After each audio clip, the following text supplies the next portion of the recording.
Hello bankers, very good evening. स्वागत है आप सभी का हमारे official YouTube channel GIB CIB वाला पर। कैसे हैं आप लोग, क्या हाल चाल है। हम लगातार आपके 9 नवंबर जीआईबी आरबीडब्ल्यूएम के पेपर के नजरिए से सेशंस ला रहे हैं। इन सेशंस को आप जरूर से जरूर देखिए क्योंकि हर सेशन बहुत ही ज्यादा इंपॉर्टेंट है। अपने सभी साथी बैंकर्स को सेशन शेयर करिए। चैनल को सब्सक्राइब नहीं किया तो रफ्तार के साथ चैनल को सब्सक्राइब कर लीजिए। तो क्लास की शुरुआत करते हैं और आज का जो सेशन है वो है इंपॉर्टेंट स्कीम्स जो कि आपके retail banking and wealth management के पेपर में काम की हैं, एग्जाम में पूछी जा सकती हैं, आमतौर पर सवाल बनते हैं यहाँ से। तो क्लास की शुरुआत करते हैं। आज क्लास 5th है। कल आपने वन शॉट देखा होगा, बहुत इंपॉर्टेंट है वो। कंप्लीट एनालिसिस कर सकते हैं उस सेशन से आप। Retail banking and wealth management 9 नवंबर, याद रखिएगा पेपर है आपका। और जितनी तैयारी, जितनी मेहनत हम कर रहे हैं उससे ज्यादा मेहनत आपको करनी है यहाँ पर। कारण क्या है, क्योंकि मैं तो ये लगातार पढ़ रहा हूँ, पढ़ा रहा हूँ, मुझे तो सब पता है। आपको ये नई बातें, यहाँ पे कई बात, बहुत सारी बातें हैं जो नई हैं, जो आपको जाननी है। तो पहला सवाल आपके सामने है, प्रधानमंत्री आवास योजना से संबंधित, पीएमएवाई से संबंधित ये स्कीम जो है आपके मॉड्यूल बी में दी गई है। मॉड्यूल बी के अंतर्गत इसे कवर किया गया है, होम लोन्स के दायरे में आती है। तो प्रधानमंत्री Awas Yojana is not available for which of the following section of the society. Society के किस सेक्शन के लिए अवेलेबल नहीं, ये सवाल हम पहले कर चुके हैं, तो इसलिए थोड़ा इसमें जल्दीबाजी दिखाएंगे, आगे बढ़ेंगे। LIG 1 इस कैटेगरी के लिए ये अवेलेबल नहीं है, एक्चुअल में कैटेगरी ही नहीं है। ठीक है, प्रधानमंत्री आवास योजना कुल मिलाकर 4 कैटेगरीज के लिए अवेलेबल है। Economical weaker section EWS, LIG low income group, MIG 1 middle income group first और MIG 2 middle income group second. यानी कि इन 4 कैटेगरी के लिए अवेलेबल है, इसके लिए अवेलेबल नहीं है। गलत ऑप्शन ये है। थोड़ा बहुत और विस्तार पूर्वक जानते हैं चीजों को। प्रधानमंत्री Awas Yojana is available for EWS, LIG, MIG 1, MIG 2। अब ये जो MIG 1, MIG 2, LIG और EWS है, इन्हें किन आधार पर या किस आधार पर कैटेगराइज किया है? इनको कैटेगराइज किया गया है इनकम लेवल के आधार पर। यहां पर इनकम लेवल के बारे में जानकारी दी गई है, ये बातें याद रखनी है। एग्जाम में क्वेश्चन बना था EWS वाला। Beneficiaries annual income of the family, economic weaker section 3 lakh तक, जिनकी इनकम जो है 3 लाख तक की है वो EWS में आते हैं। वो परिवार जिनकी इनकम लोअर इनकम ग्रुप के अंतर्गत कैटेगराइज किए गए 3 से 6 लाख। मिडिल इनकम ग्रुप की बात करें, MIG 1 6 से 12 और MIG 2 12 से 18। ये याद रखना जरूरी है, काम का है, एग्जाम में क्वेश्चन बन जाते हैं। ठीक है, आगे बढ़े, चलें अगले सवाल की तरफ। अब फाइनेंशियल इंक्लूजन बहुत ही इंपॉर्टेंट कॉन्सेप्ट है और एग्जाम में पूछा जाता है। इससे संबंधित बहुत सारी योजनाएं जो आपके एग्जाम में सीधा सीधा सवाल बना सकती हैं, उन्हें जानना और समझना जरूरी है। हम बात कर रहे हैं यहां पर इंपॉर्टेंट बैंकिंग स्कीम जो कि एग्जाम में 2-3 सवाल बना देती है। फाइनेंशियल इंक्लूजन काम का है। BSBDA इंपॉर्टेंट है। प्रधानमंत्री जनधन योजना, सुरक्षा बीमा योजना, जीवन ज्योति बीमा योजना, अटल पेंशन योजना, सुकन्या समृद्धि, किसान विकास पत्र, किसान क्रेडिट कार्ड, प्रधानमंत्री मुद्रा योजना, ये सब इंपॉर्टेंट है और कहीं ना कहीं किसी ना किसी तरह से क्वेश्चन बना सकते हैं। तो शुरुआत कर रहे हैं 1 बाय 1 करके। सबसे पहले जानना जरूरी है फाइनेंशियल इंक्लूजन होता क्या है। फाइनेंशियल इंक्लूजन, इसका मेन ऑब्जेक्टिव है अनबैंक्ड और रूरल पॉपुलेशन तक बेसिक बैंकिंग सर्विसेज को पहुंचाना, वो भी अफोर्डेबल कॉस्ट पर। यानी कि वो इलाके जहां पर बैंकिंग सेवाएं नाम मात्र की हैं और ग्रामीण इलाके और ग्रामीण जो पॉपुलेशन है, यानी कि जो संख्या है, जनसंख्या है वहां पर, उन तक बेसिक बैंकिंग सर्विसेज को अफोर्डेबल कॉस्ट, उचित दर पर पहुंचाना ही फाइनेंशियल इंक्लूजन का मेन ऑब्जेक्टिव है। तो फाइनेंशियल इंक्लूजन का कॉन्सेप्ट क्लियर हो गया क्या होता है। इसके अंतर्गत देश की सबसे बड़ी जो योजना है वो है प्रधानमंत्री जनधन योजना। तो PMJDY is the most popular scheme under this financial inclusion objective. ठीक है, तो प्रधानमंत्री जनधन योजना सबसे इंपॉर्टेंट योजनाओं है, सबसे सफल योजनाओं में से एक योजना है। इस योजना को लॉन्च कब किया गया था? 28 अगस्त को, 28 अगस्त 2014 को इस योजना को लॉन्च किया था। ठीक है, 2014 को इस योजना को लॉन्च किया था और इससे संबंधित कुछ खास बातें जो जाननी जरूरी हैं वो आपके सामने है। सबसे पहले बात, BSBD अकाउंट। इस योजना के अंतर्गत जो खाता खुलता है वो कौन सा अकाउंट होता है? BSBD होता है। 0 बैलेंस पे अकाउंट ओपन होता है। 2 लाख इंश्योरेंस मिलता है इस पर। 10,000 तक की OD फैसिलिटी मिलती है, overdraft facility. RuPay debit card मिलता है। एज क्राइटेरिया जो है वो है 18 से 65। शुरुआत में 18 से 60 था, फिर 18 से 62 किया गया, फिर इसे बढ़ाकर 18 से 65 कर दिया गया। ठीक है, ये सारी बातें। अब तो ये बेसिक बातें हो गई। प्रधानमंत्री जनधन योजना के अंतर्गत जो भी आंकड़े हैं, कितने खाते खुले हैं, ग्रामीण इलाकों में कितने, शहरी इलाकों में कितने, महिलाओं को कितने खाते हैं, कितने डेबिट कार्ड दिए गए, कितना डिपॉजिट है। 16 अक्टूबर 2024 तक के आंकड़े आपके सामने हैं, सरकारी आंकड़े हैं, सरकार की साइट से उठाए गए हैं। अब यहां पर सबसे काम की बात जो है आपको जाननी है, पहली खास बात यह है कि बैंक नेम टाइप दिया गया है। पब्लिक सेक्टर बैंक, सरकारी बैंकों की बात करें, सरकारी बैंकों के द्वारा सबसे ज्यादा खाते खोले गए हैं, ठीक है। नंबर ऑफ बेनिफिशियरीज, सरकारी बैंकों में जो खाते खुले हैं वो 26 करोड़ से ऊपर खाते खुल चुके हैं, ठीक है। Private bank, urban metro centre bank की बात करें तो 15.62। ये जो बात की जा रही है ये रूरल और सेमी अर्बन की बात की जा रही है। इतना डिटेल में आपको जानने की जरूरत नहीं है कि रूरल में कितने हैं, सेमी अर्बन में कितने हैं, मेट्रो में कितने हैं, है ना। ये सब आपको जानने की जरूरत नहीं है, बस ध्यान देना है फाइनल जो आपके डेटा है। देखिए यहां पर फाइनल जो डेटा दिया गया है आपके सामने है। पब्लिक सेक्टर बैंक 26.30 यहां पर अकाउंट ओपन किए गए करोड़ में। Regional rural bank 8.60। और यहां पर अगर ग्रैंड टोटल करें हम लोग कि शहरी इलाकों में, रूरल में, सेमी अर्बन में कितने अकाउंट ओपन हुए हैं, तो ये हुए हैं 35.83 करोड़ अकाउंट ओपन हुए हैं रूरल और सेमी अर्बन में। मेट्रो सेंटर की बात करें तो यहां पर कितने खाते खुले हैं, 17.98 करोड़ अकाउंट ओपन हुए हैं। और इनको अगर जोड़ लिया जाए, इन दोनों ही आंकड़ों को जोड़ लिया जाए तो जो total number of account open हो चुके हैं वो 53.81 करोड़, यानी कि 53 करोड़ से ज्यादा खाते खुल चुके हैं, 54 करोड़ के करीब पहुंचने वाले हैं।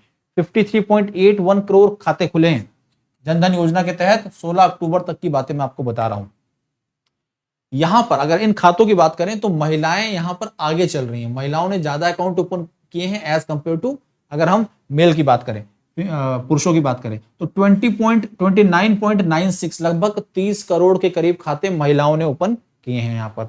अगली बात, कितना पैसा है इन खातों में, तो यहां पर देखिए 2,42,252 करोड़ रुपए, यानी कि 2 ट्रिलियन से ऊपर लगभग 2.5 लाख करोड़ के करीब पैसा इन खातों में जमा है, ठीक है। और डेबिट कार्ड कितने बांट दिए गए हैं, रुपए डेबिट कार्ड 36.68 करोड़ रुपए डेबिट कार्ड इशू किए गए हैं। तो ये आंकड़े जो हैं जनधन योजना से संबंधित हैं, इनमें से कुछ भी आपके एग्जाम में पूछा जा सकता है। एक बार मैं समराइज कर देता हूं। लगभग 36 करोड़ खाते रूरल और सेमी अर्बन इलाकों में ओपन किए गए हैं। 17 करोड़ से लगभग 18 करोड़ खाते जो हैं वो शहरी इलाकों में ओपन किए गए हैं। महिलाओं की बात करें तो लगभग 30 करोड़ के खाते जो हैं, 30 करोड़ के करीब खाते जो हैं वो महिलाओं ने ओपन किए हैं। 53.81 करोड़ अकाउंट ओपन हो चुके हैं। 2 लाख करोड़ नहीं बल्कि 2.5 लाख करोड़ के करीब 2,42,000 करोड़ रुपया इन बैंकों में, इन खातों में जमा है, लगभग 2.5 ट्रिलियन के करीब। और 36 करोड़ डेबिट कार्ड इशू किए गए। तो ये जनधन योजना से संबंधित आंकड़े हैं, इनको याद रखना जरूरी है और आपके एग्जाम के पॉइंट ऑफ व्यू से काम के भी है, ठीक है। देखो शायद से आप लोग को ये नीचे के जो आंकड़े हैं वो दिख नहीं रहे, मुझे लग रहा है ऐसा, तो मैं इन आंकड़ों को थोड़ा सा अलग से लिख भी देता हूं क्योंकि मुझे लगता है कि वो टिकर चल रहा है ना, तो आपको ठीक से क्लियर नहीं दिख रहा होगा। तो अगर हम बात करें रूरल और सेमी अर्बन में जो अकाउंट ओपन हुए हैं वो है 35.83 करोड़ अकाउंट ओपन, ठीक है। अर्बन में जो खाते खुले हैं वो है 17.98 करोड़ अकाउंट ओपन हुए हैं। महिलाओं ने जो खाते खोले हैं 29.96 करोड़ अकाउंट ओपन किए हैं। टोटल नंबर ऑफ बेनिफिशियरी हैं 53.81 करोड़, यानी कि 54 करोड़ के करीब पहुंचने वाले हैं। डिपॉजिट जो है वो है 2,42,252 करोड़ रुपए, यानी कि लगभग 2.5 ट्रिलियन के करीब। रुपए डेबिट कार्ड इशू किए गए हैं 36.68 करोड़, ठीक है। ये सारे आंकड़े जो करोड़ों में है। तो जनधन योजना के जो आंकड़े हैं वो आपको पता चल चुके हैं। अब जनधन योजना के अंतर्गत जो लाभ मिलते हैं वो भी आपको पता चल चुके हैं। अब यहां पर जानना है जो BSBD अकाउंट होता है, basic saving bank deposit account, इस अकाउंट के बारे में जानकारी होनी जरूरी है। जब भी हम बात करते हैं BSBD की तो ये अगस्त 2012 में इंट्रोड्यूस हुआ और इसके द्वारा रिप्लेस किए गए किसको, नो फ्रिल्स अकाउंट को। इसने किसको रिप्लेस किया, नो फ्रिल्स अकाउंट को रिप्लेस किया, ठीक है। ये याद रखिएगा। इस योजना के अंतर्गत या इस खाते के अंतर्गत कुछ लिमिटेशंस हैं। ये बेसिक अकाउंट है, नॉर्मल सेविंग अकाउंट नहीं है।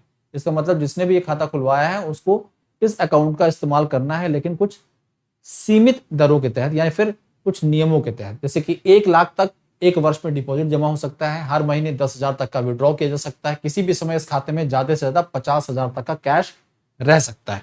ये 3 कंडीशन बहुत इंपॉर्टेंट है। किसी एक बैंक में एक ही बीएसबीडी खाता होगा। अगर आपका पहले से ही नॉर्मल सेविंग अकाउंट है तो आपको 30 दिन के भीतर उस अकाउंट को क्लोज कराना पड़ेगा अगर आप बीएसबीडी कंटिन्यू करना चाहते हैं तो। ठीक है, ये बेसिक बातें हैं। इन्हीं आधार पर कुछ सवाल आपके सामने रखे गए हैं। BSBD stand for what? BSBD से आप क्या समझते हैं? बहुत ही आसान सा क्वेश्चन है, फटाफट जवाब दे दीजिए। Basic saving bank deposit account is the correct answer. Basic saving bank deposit account बिल्कुल सही जवाब है, basic savings bank deposit account. ठीक है, अगली बात, which of the following points related to BSBD is not correct? BSBD से संबंधित वो कौन सा ऑप्शन है जो सही नहीं है? तो पहली बात है, BSBD account can have maximum limit of 1 lakh per year. सही बात है। At any time BSBD account can have maximum of 50,000। ये भी बात एकदम सही है। मंथली जो लिमिट है बीएसबीडी के अंतर्गत वो 10,000 की है, पॉइंट एकदम सही है। Customer can have only 1 BSBD account in 1 bank, ये पॉइंट भी सही है। Customer can have 1 BSBD and normal saving account in 1 bank, ये सही नहीं है। ठीक है, तो 5th ऑप्शन यहां पर करेक्ट नहीं है, यही पूछा गया था। अगर नॉर्मल सेविंग अकाउंट पहले से है और बीएसबीडी आपने खोला है तो आपको नॉर्मल सेविंग अकाउंट क्लोज करना पड़ेगा 30 डेज के भीतर। ये एग्जाम में पूछा जा सकता है। अगली बात, अब देखिए कुछ करंट की बातें भी हैं। हमारे देश में फाइनेंशियल इंक्लूजन किस हद तक काम कर रहा है? क्या उसने टारगेट्स अचीव किए हैं? क्या उसमें इनिशिएटिव्स लिए जा रहे हैं और उसका क्या आउटपुट मिल रहा है? इन सब चीजों को जानने के लिए एक डैशबोर्ड लॉन्च किया गया है आरबीआई के द्वारा, और उस डैशबोर्ड को नाम दिया गया है क्या? आपसे पूछा जा रहा है इंद्रधनुष फ्रेमवर्क, मनी उत्कर्ष, हरबिंगर 2023 या फिर अंतर्दृष्टि। सही जवाब क्या है? तो देखिए, जिस डैशबोर्ड की मैं चर्चा कर रहा हूं इसे आरबीआई के गवर्नर शक्तिकांत दास साहब के द्वारा लॉन्च किया गया था और ये फाइनेंशियल इंक्लूजन डैशबोर्ड के तौर पर भी जाना जाता है। नाम है इसका अंतर्दृष्टि। अंतर्दृष्टि जो ये फाइनेंशियल इंक्लूजन डैशबोर्ड है, इसकी मदद से देश में फाइनेंशियल इंक्लूजन का जो टारगेट है वो कहां तक पहुंच पाया है, कितना हमने अचीव किया है, क्या गति है, कौन कौन से इनिशिएटिव्स हैं, इन सब के बारे में हमें जानकारी प्राप्त होती है। याद रखिएगा, इंपॉर्टेंट है, पूछा जा सकता है। ऐसे ही आपके एग्जाम में कुछ और भी बातें पूछी जा सकती हैं, जैसे उत्कर्ष, ये क्या है? जैसे आपके एग्जाम के पॉइंट ऑफ व्यू से, जो भी अनक्लेम डिपॉजिट्स होते हैं उन्हें पता करने के लिए भी पोर्टल लॉन्च किया गया है। तो अनक्लेम डिपॉजिट्स को जानकारी चाहिए आपको, अनक्लेम डिपॉजिट्स का कितना पैसा जमा हुआ है, किसी का खाता तो नहीं है बैंक में अनक्लेम डिपॉजिट जैसे, इनको पता करने के लिए एक पोर्टल लॉन्च किया गया। उस पोर्टल का नाम है उद्गम पोर्टल। याद रखिएगा कौन से पोर्टल की बात कर रहा हूं मैं बात कर रहा हूं उद्गम पोर्टल की। उद्गम पोर्टल की मदद से आप पता कर सकते हैं अनक्लेम डिपॉजिट के बारे में। देखिए, कई लोग हैं छुप छुपा के पैसा जमा कर दिया, जानकारी नहीं दी है, मान लीजिए अब भूल गए हैं,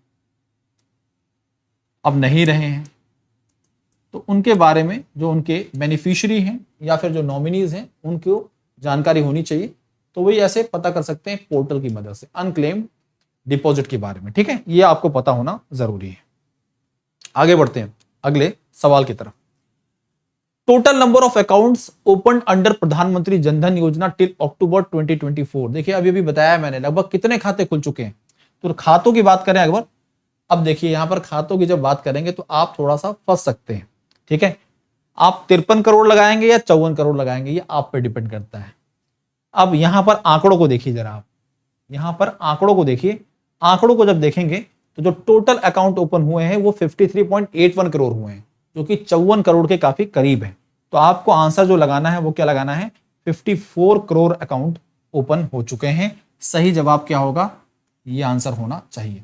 लेकिन अगर देखें तो इस तरह से आप 53.81 करोड़ ये टोटल अकाउंट 16 अक्टूबर 2024 तक ओपन हो चुके हैं जनधन योजना के तहत। ये मैंने आपको जानकारी दे दी है। ठीक है, अगली बात, इस समय कितने करोड़ बैलेंस के तौर पर हैं बेनिफिशियरी अकाउंट्स में अंडर प्रधानमंत्री जनधन योजना? यानी कि जो भी खाते खुले हैं उसमें कुल कितना पैसा जमा है। आपके सामने यहां पर आंकड़े दिए गए हैं, आपको आखिरी आंकड़े याद होने चाहिए। 242 सॉरी 2,42,252.77 करोड़ रुपए की बात की थी हमने।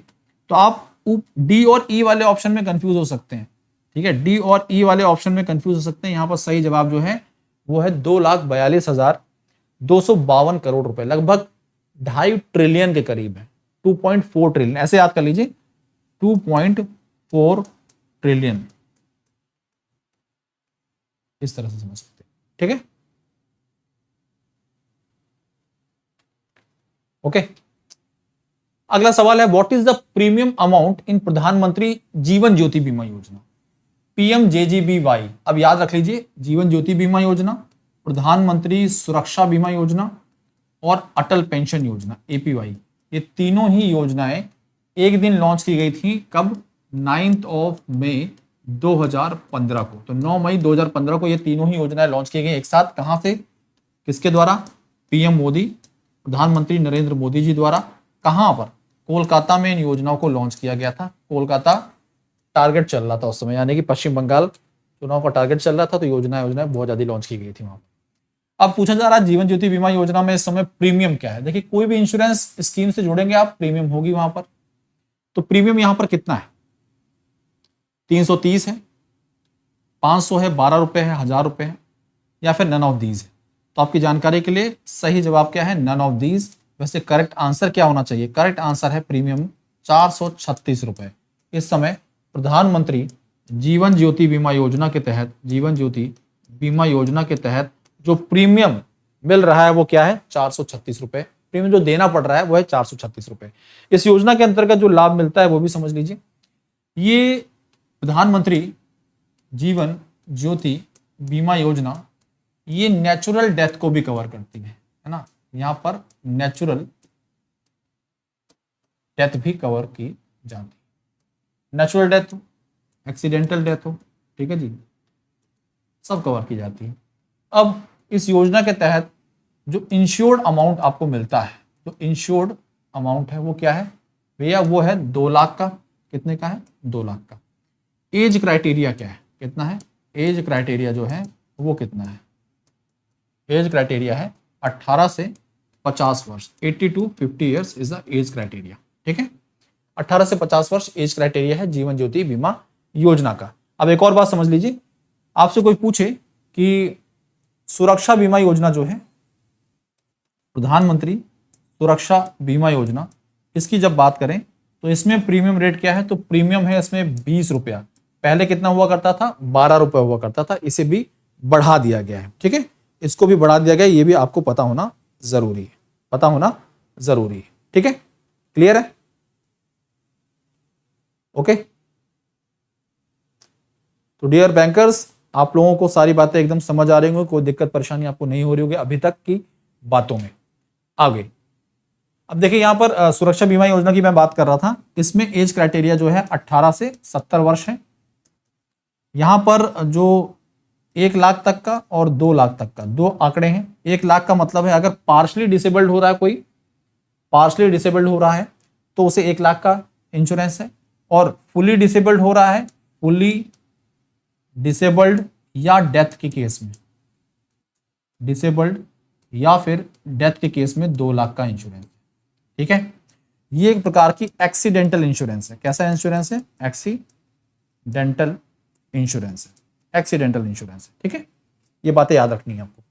आगे बढ़ते हैं, अगला सवाल, अटल पेंशन योजना में मिनिमम पेंशन और मैक्सिमम पेंशन पूछी जा सकती है। तो मैक्सिमम पेंशन अटल पेंशन योजना के अंतर्गत कितनी मिल सकती है, मैक्सिमम पेंशन मिलती है 5,000 मैक्सिमम पेंशन। और यही पूछ लिया जाए मिनिमम कितनी पेंशन मिलती है, तो मिनिमम पेंशन मिलेगी आपको 1,000, कब, 60 ईयर पर, जब आप 60 वर्ष के हो जाएंगे तब से, ठीक है, ओके। अगला सवाल आपके सामने है और वो क्वेश्चन है सुकन्या समृद्धि से संबंधित। सुकन्या समृद्धि स्कीम की जब चर्चाएं की जाती हैं तो सुकन्या समृद्धि योजना 22 जनवरी देखिए यहां पर इस योजना की जब भी बात की जाती है तो ये बेटी बचाओ बेटी पढ़ाओ योजना के अंतर्गत आती है। तो बेटी बचाओ बेटी पढ़ाओ योजना के अंतर्गत, और ये योजना कब लॉन्च की गई थी, 22 जनवरी 2015 को इसे लॉन्च किया गया था हरियाणा से। कहां से, हरियाणा से। और हरियाणा में कहां से, पानीपत से। सबसे कम सेक्स रेशियो यहीं का था इसीलिए, ठीक है। इस योजना के तहत जो सुकन्या समृद्धि अकाउंट ओपन किया गया, योजना जो शुरू की गई, इसके तहत अगर हम बात करें, खाता अकाउंट जो है मात्र 250 में ओपन होता है, पहले 1000 में होता था, 250 में। इसमें मैक्सिमम जो आप डिपॉजिट कर सकते हैं, मैक्सिमम अमाउंट कितना डिपॉजिट कर सकते हैं, मैक्सिमम आप 1.5 लाख डिपॉजिट कर सकते हैं। सेक्शन 80C के तहत आपको इसमें डिडक्शन भी मिलता है, सेक्शन 80C के तहत। एक और बात समझ लीजिए, सेक्शन 80C के तहत इसमें आपको डिडक्शन मिलता है, साथ साथ में इंटरेस्ट इनकम जो आप अर्न करेंगे उसमें भी आपको, इंटरेस्ट इनकम जो आप अर्न करेंगे उसमें भी आपको उसके ऊपर भी कोई टैक्स इंपोज नहीं होता है, ठीक है। तो सेक्शन 10 के तहत उस पर कोई भी टैक्स इंपोज नहीं होगा, आपके ऊपर डिडक्शन नहीं होगा आपका, ठीक है। इन बातों को समझना और जानना जरूरी है। एक परिवार की मैक्सिमम 2 बच्चे को ही लाभ मिल सकता है, ये बात भी पता होनी चाहिए। इस समय इंटरेस्ट जो चल रहा है इस पर कितना चल रहा है, 8.2%। कितना इंटरेस्ट चल रहा है इस पर, 8.2% के करीब इंटरेस्ट चल रहा है, ठीक है। ये आपको पता होना जरूरी है। आगे बढ़े, अगला सवाल सोवरियन गोल्ड बॉन्ड से संबंधित। अगला सवाल किससे संबंधित है, सोवरियन गोल्ड बॉन्ड से संबंधित सवाल है। नेक्स्ट आंसर करना है कि सोवरियन गोल्ड बॉन्ड किसके द्वारा इशू किया जाता है, सोवरियन गोल्ड बॉन्ड किसके द्वारा इशू किया जाता है।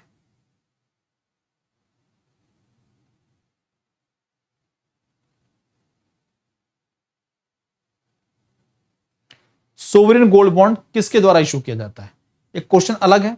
सोवरियन गोल्ड बॉन्ड लॉन्च किसके द्वारा किया गया है, सोवरियन गोल्ड बॉन्ड लॉन्च किसके द्वारा किया गया। देखिए, आप पूछा जा रहा है लॉन्च बाई, तो लॉन्च अगर पूछा जाए तो आप जवाब देंगे सेंट्रल गवर्नमेंट के द्वारा। अब सेंट्रल गवर्नमेंट के बिहाफ पर, सरकार तो सिस्टम है, सरकार का बैंक कौन है, सरकार का बैंक है आरबीआई। तो सरकार के बिहाफ पर, गवर्नमेंट ऑफ इंडिया के बिहाफ पर कौन इशू करता है इसे, reserve bank of India issue करता है, आरबीआई इशू करता है इसे, ठीक है। आरबीआई इशू करता है एसजीबी। कितना इंटरेस्ट है इस पर, बैंक 2.5% का इंटरेस्ट पे करता है, ऐसा है क्या। तो गोल्ड मोनेटाइजेशन स्कीम और एसजीबी बॉन्ड स्कीम से समझिएगा, दोनों में डिफरेंस है। अगली बात, ये पेपर गोल्ड के तौर पर है, आप फिजिकल गोल्ड परचेज नहीं करते हैं, और यहां पर आप एक तरह से बॉन्ड में इन्वेस्टमेंट कर रहे हैं, ठीक है। अब इससे संबंधित कई क्वेश्चन जो आपके एग्जाम में बन सकते हैं, जो कई क्वेश्चन एग्जाम में बन सकते हैं। सबसे पहला सवाल आपके सामने है, SGB sovereign gold bond scheme launch किस वर्ष की गई, एसजीबी कब लॉन्च किया गया। एसजीबी को लॉन्च किया गया है नवंबर 2015 में, नवंबर 2015 में से लॉन्च किया गया था। अगला सवाल आपके सामने है, what is the minimum and maximum investment limit in sovereign gold bond scheme for individuals. देखिए, इंडिविजुअल्स के लिए सोवरेन गोल्ड बॉन्ड के अंतर्गत मिनिमम और मैक्सिमम लिमिट पूछी जा रही है। बहुत ही प्यारा सवाल है, एग्जाम में पूछा जा सकता है। आप जितने भी बैंकर साथी यहां पे जुड़े हुए हैं, आप सभी का स्वागत। आप सभी को यह सेशन पसंद आ रहा होगा, मुझे पूरी उम्मीद है। सेशन को लाइक करिए, साथियों को शेयर करिए, और आने वाले दिनों में जो भी मैराथन सेशन है उसका हिस्सा जरूर बनिए, ठीक है। आपके लिए module B, module C, module D और फिर A B C D module पर आधारित हम जबरदस्त सेशन लाएंगे। उस सेशन का हिस्सा जरूर बनिएगा। 9 नवंबर को आपका पेपर है, सुबह 10:30 बजे हम रिव्यू करेंगे, शाम को 5 बजे भी रिव्यू होगा, ठीक है। तो यहां पर पूछा जा रहा है इंडिविजुअल्स के लिए एसजीबी में मिनिमम और मैक्सिमम इन्वेस्टमेंट लिमिट क्या है। तो मिनिमम परमिसिबल इन्वेस्टमेंट लिमिट 2 ग्राम, मैक्सिमम 4 केजी, मिनिमम 1 ग्राम, मैक्सिमम 4 केजी, मिनिमम 1 ग्राम, मैक्सिमम 10 केजी, मिनिमम 5 ग्राम, मैक्सिमम 4 केजी। तो यहां पर सही जवाब जो है वह है सेकंड ऑप्शन। इंडिविजुअल्स के लिए मिनिमम 1 ग्राम है, मैक्सिमम 4 केजी। मिनिमम 1 ग्राम का कंडीशन तो सभी के लिए, कोई भी हो संस्था, चाहे इंडिविजुअल हो चाहे HUF हो। तो याद रखेगा, चाहे वो इंडिविजुअल हो चाहे HUF हो, हिंदू अनडिवाइडेड फैमिली हो, इंडिविजुअल हो, HUF हो, या फिर ठीक है कोई ट्रस्ट हो, सबके लिए जो मिनिमम क्राइटेरिया है, जो मिनिमम क्राइटेरिया है वो कितना है, 1 ग्राम ही है। 1 ग्राम ऑफ गोल्ड में आप इन्वेस्टमेंट कर सकते हैं, ठीक है। तो जानकारी मिल गई। अब देखिए यहां पर क्लियरली सारी बातें को बता दिया गया है। Minimum permissible investment will be 1 gram of gold. Maximum limit है जो सब्सक्रिप्शन की 4 केजी है इंडिविजुअल्स के लिए, 4 केजी है एचयूएफ के लिए, 20 केजी जो है वो है ट्रस्ट के लिए। तो ये गाइडलाइंस जो है इनको याद रखेगा। ट्रस्ट के लिए 20 केजी मैक्सिमम है, इंडिविजुअल और एचयूएफ के लिए 4 केजी मैक्सिमम है। अगली बात, which one of the following option is not correct related to minimum investment limit in sovereign gold bond scheme for individuals HUF trust. अब देखिए पूछा जा रहा है कि यहां पर कौन सा ऑप्शन जो सही नहीं है, विच of the following option is not correct पूछा गया है। मिनिमम इन्वेस्टमेंट लिमिट पूछी गई है तीनों कैटेगरी के लिए, इंडिविजुअल एचयूएफ ट्रस्ट के लिए। Minimum permissible investment is 1 gram for individual, individual के लिए 1 ग्राम। सही बात है भाई, कुछ ये तो गलत है नहीं ऑप्शन, पूछा गया गलत कौन सा ऑप्शन है। Minimum permissible investment is 1 gram for HUF, ये भी सही है। Minimum permissible investment is 10 gram for trust, ये सही नहीं है। Minimum permissible investment is 1 gram for individual HUF and trust. तो यहां पर जो सही ऑप्शन नहीं है वो क्या है, वो क्या है, सही जवाब क्या है?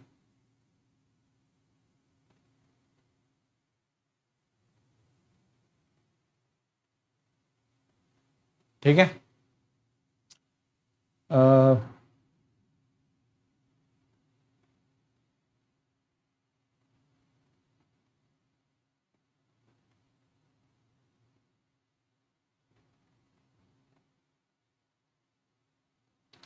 थर्ड ऑप्शन होनी चाहिए, केवल थर्ड होना चाहिए यहाँ पर।